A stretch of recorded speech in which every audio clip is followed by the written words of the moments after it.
나의 능력이 되길 원하고 바라고 기도합니다.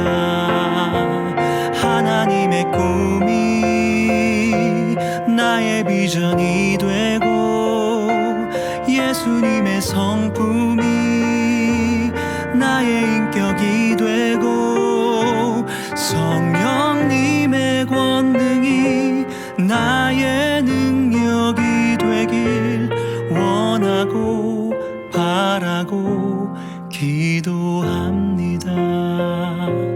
원하고 바라고 기도합니다.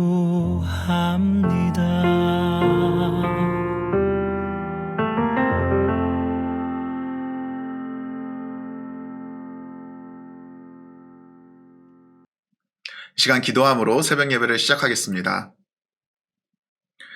자비로우신 하나님 아버지 감사드립니다. 저의 생명을 연장해 주셔서 새로운 하루를 맞이하게 하시고 그 첫 시간을 주님께 드리고자 이 예배 자리로 인도해 주심에 감사드립니다. 하나님 아버지, 이 시간 우리의 마음과 생각을 주관하여 주셔서 주님께 온전히 집중할 수 있도록 도와주시옵소서. 성령 충만함을 더해 주셔서 우리가 이 시간 말씀을 듣고 기도하고 또 주님께 나아갈 때 하나님의 은혜를 경험할 수 있도록 주님 도와주시옵소서. 감사드리며 예수님의 이름으로 기도드렸습니다. 아멘. 오늘 주신 하나님의 말씀은 사도행전 25장 1절에서 12절 말씀입니다. 베스도가 부임한 지 3일 후에 가이사랴에서 예루살렘으로 올라가니 대제사장들과 유대인 중 높은 사람들이 바울을 고소할세 베스도의 호의로 바울을 예루살렘으로 옮기기를 청하니 이는 길가에 매복하였다가 그를 죽이고자 함이더라. 베스도가 대답하여 바울이 가이사랴에 구류한 것과 자기도 멀지 않아 떠날 것을 말하고 또 이르되 너희 중 유력한 자들은 나와 함께 내려가서 그 사람에게 만일 옳지 않은 일이 있거든 고발하라 하니라. 베스도가 그들 가운데서 8일 혹은 10일을 지낸 후 가이사랴로 내려가서 이튿날 재판 자리에 앉고 바울을 데려오라 명하니 그가 나오매 예루살렘에서 내려온 유대인들이 둘러서서 여러 가지 중대한 사건으로 고발하되 능히 증거를 대지 못한지라. 바울이 변명하여 이르되 유대인의 율법이나 성전이나 가이사에게서 내가 도무지 죄를 범하지 아니하노라 하니 베스도가 유대인의 마음을 얻고자 하여 바울더러 묻되 내가 예루살렘에 올라가서 이 사건에 대하여 내 앞에서 신문을 받으려느냐.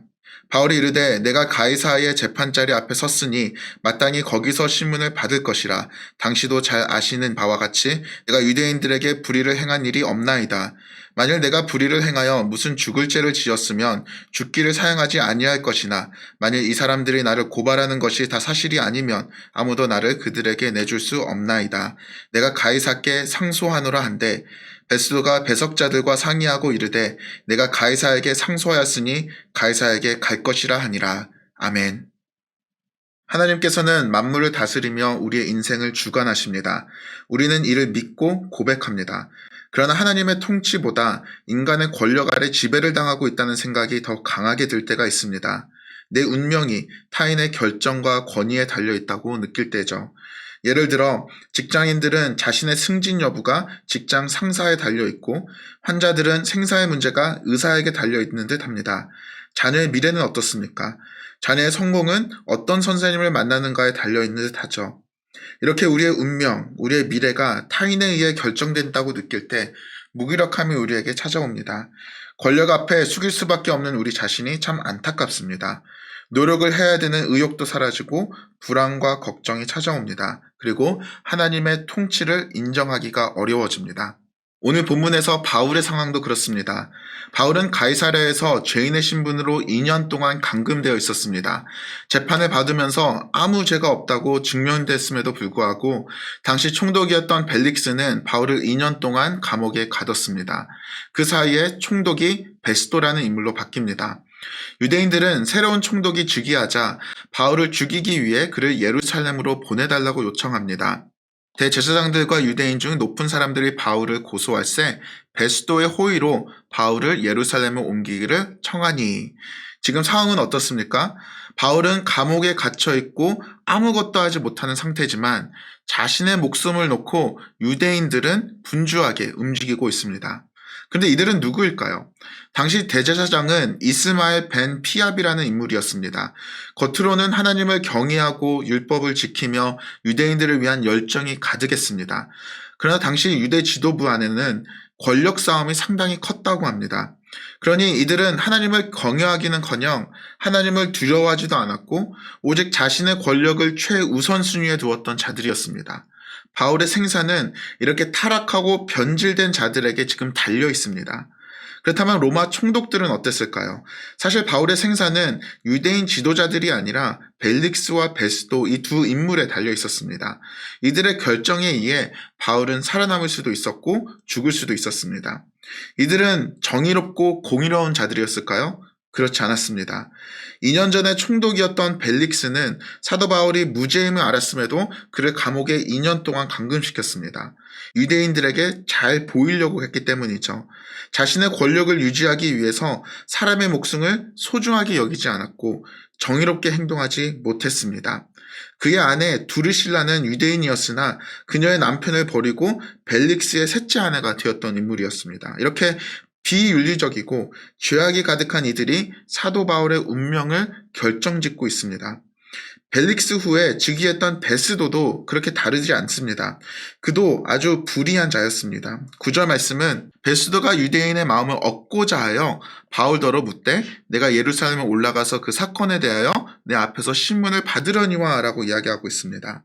뿐만 아니라 26절 말씀을 보시면 벨릭스는 아그리빠 왕에게 이렇게 얘기합니다. 그에 대하여 황제께 확실한 사실을 아랠 것이 없다라고 얘기하죠. 베스도에게는 정의나 공의라는 기준이 없습니다. 단지 자신의 앞가림을 위해서 부정부패를 행했던 자였습니다. 분명 바울에게 아무런 죄가 없다는 사실을 알면서도 확실한 사실을 아랠 것이 없다고 지금 이야기하고 있습니다. 유대인들의 지지를 얻기 위해서 그리고 자신 위에 있었던 왕의 칭찬을 받기 위해서 이렇게 행동하고 있습니다. 아그리빠 왕은 어떨까요? 그도 마찬가지입니다. 오늘 본문 이후에 나오는 그 인물은 버니게라는 여인과 함께 등장하는데요. 버니게라는 이 여인은 자신의 삼촌과 결혼했던 여자였습니다.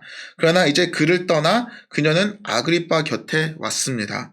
역사 기록을 보면 둘 사이에 성적인 관계가 의심되었다고 기록되어 있습니다. 문제는 이 아그리빠와 버니게는 남매였다는 겁니다. 이런 사람들이 사도 바울의 생사를 지금 결정짓고 있습니다. 무엇인가 잘못된 것 같지 않습니까? 어째서 의로운 자들의 생사가 불의하고 세속적인 이런 죄인들의 손에 달릴 수 있습니까? 우리 삶도 돌아보면 내 미래가 이런 불의한 자들 손에 달려있는 듯한 느낌이 들 때가 있습니다. 이런 비극적인 상황 속에서 오늘 본문은 우리에게 그러나 질문하고 있습니다. 우리 인생을 다스리는 참된 왕은 누구입니까? 우리의 생사를 결정짓는 분은 누구인가요? 하면서 우리에게 질문하고 있습니다. 그분은 바로 여호와 하나님이십니다. 하나님께서 정하시지 않으시면 하늘의 작은 새도 땅에 떨어지지 않습니다. 그래서 하나님께서는 자신의 때가 될 때까지 쉬지 않고 일하시는 분이십니다. 사도 바울의 비극적인 상황 속에서 하나님께서는 계속해서 개입하고 계신다는 사실을 오늘 본문은 우리에게 증명하고 있습니다. 3절 말씀에서 유대 지도자들이 매복하여 바울을 죽이려고 했을 때 하나님께서는 베스도를 통해서 이를 막읍니다. 4절 말씀입니다. 베스도가 대답하여 바울이 가이사랴에 머물 것이다 라고 얘기를 하죠. 하나님께서는 베스도라는 인물을 통해서 바울의 생명을 보존하십니다. 뿐만 아니라 하나님께서는 이 모든 상황들을 통해서 바울이 가이사 앞에 설 수 있도록 하나님께서는 하셨습니다. 로마 제국의 황제 앞에서 복음을 전할 수 있다는 것은 말도 안 되는 일입니다. 그러나 하나님께서는 쉬지 않고 다스리고 주관하셔서 이런 일을 가능케 하셨습니다. 이처럼 하나님께서는 우리 인생 가운데 그의 뜻을 이룰 계획이 있으십니다. 그리고 신실하시는 하나님께서는 반드시 그 뜻을 그의 때에 이루십니다. 우리 주변을 볼 때 불의한 자들의 결정권이 있는 것 같고 내 인생의 미래와 행사를 쥐는 듯하지만 우리의 인생을 다스리시는 참된 분은 우리 여호와 하나님이십니다. 그는 우리를 자녀 삼으신 좋으신 하나님이시고 우리를 사랑하시고 붙드시는 우리의 아버지이십니다. 사랑하는 성도 여러분, 우리 인생에서 왜 이런 일들이 벌어지는지, 왜 이런 상황에 놓이게 되었는지 우리는 알 수 없습니다.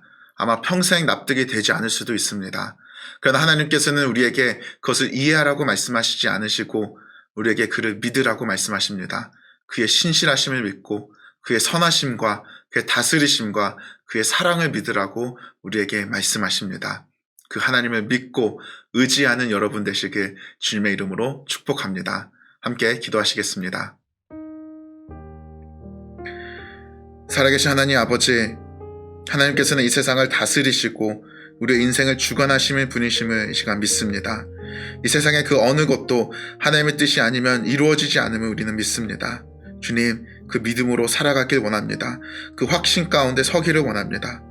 그러나 주님, 때로는 우리의 인생이 불의한 자들의 손에 달려있는 것 같아서 우리의 미래와 생사가 이 불의한 세상으로 인하여 결정되는 것 같아서 하나님의 다스리심이 잘 보이지 않을 때가 있습니다. 주님, 우리의 그런 연약함을 용서하여 주시고 아버지 하나님, 아버지의 신실하심과 그 선하심과 하나님의 주권과 사랑을 확신할 수 있도록 믿음과 믿음을 더하여 주옵소서.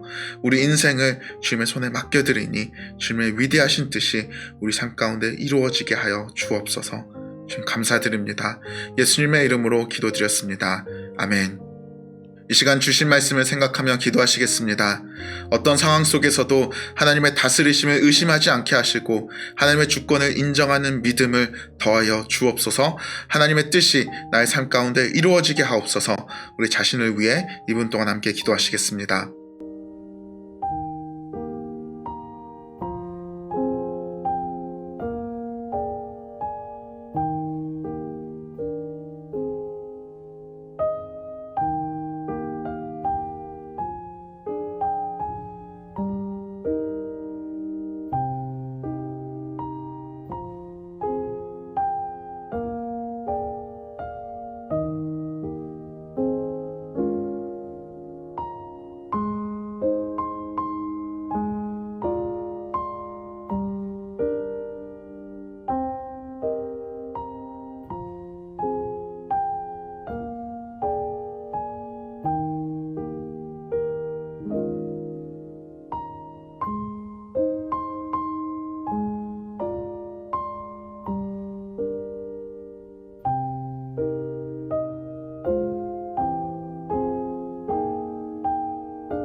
또한 교회를 위해 함께 기도하시겠습니다. 특별히 내일 주일 예배와 준비하는 모든 손길들을 위해 기도하시겠습니다. 말씀을 전하시는 담임 목사님과 모든 교육자들에게 영육간의 건강함을 허락하여 주옵소서. 찬양팀, 안내팀, 주차 봉사팀, 주일학교를 비롯한 모든 손김의 손길들을 성령 충만함으로 붙들어 주옵소서. 코로나와 모든 안전사고로부터 우리 교회를 보호하여 주옵소서. 우리 교회를 위해 2분 동안 함께 기도하시겠습니다.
우리 나라를 위해 기도하시겠습니다.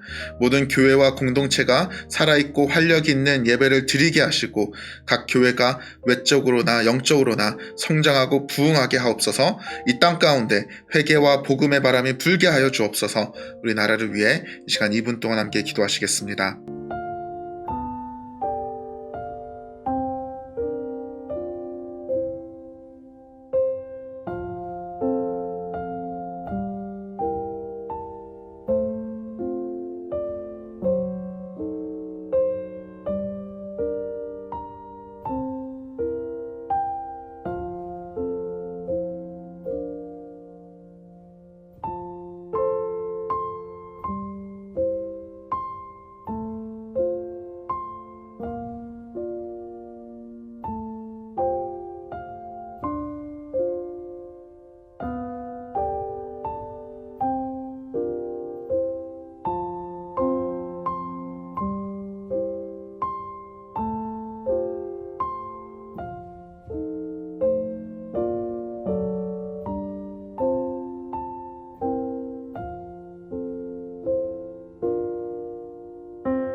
마지막으로 10분 동안 개인 기도 제목을 위해 자유롭게 기도하시고 마무리하시길 바랍니다.